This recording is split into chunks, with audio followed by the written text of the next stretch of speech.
Why do rival states keep talking to each other even during war? Why do countries that impose sanctions still maintain embassies? And why can a single diplomatic breakthrough prevent a global crisis? In an anarchic international system where no world authority enforces peace, diplomacy becomes the primary mechanism through which states manage rivalry without constant warfare. It is not symbolic politeness.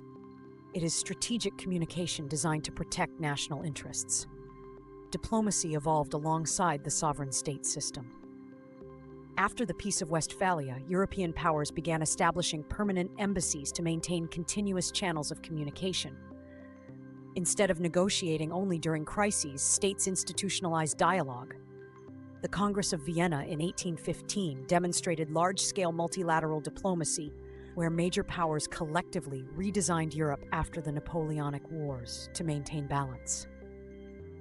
In the 20th century, diplomacy expanded further through institutions such as the League of Nations and later the United Nations, creating formalized arenas for negotiation. Today's UN General Assembly meetings are a direct extension of this historical evolution. Diplomacy takes several forms. Bilateral diplomacy involves direct negotiation between two states, such as ongoing US-China strategic dialogues. Multilateral diplomacy includes negotiations among multiple states, such as climate summits or World Trade Organization trade rounds. Crisis diplomacy becomes critical during high-risk moments, such as the Cuban Missile Crisis, when communication prevented nuclear escalation. Shuttle diplomacy involves mediators moving between parties, as seen in Middle East peace efforts. Even back-channel or track 2 diplomacy, involving academics or former officials, plays a role in reducing tensions behind the scenes. Modern diplomatic strategy is increasingly complex because power itself has evolved. Economic diplomacy is central.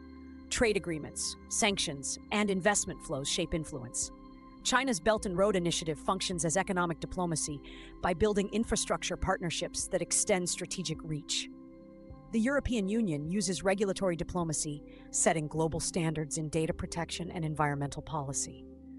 The United States combines security guarantees with economic leverage.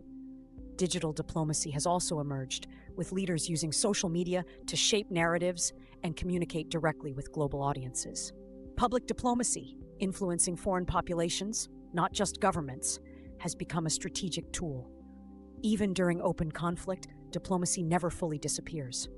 During the Russia-Ukraine war, diplomatic negotiations facilitated grain export agreements and prisoner exchanges.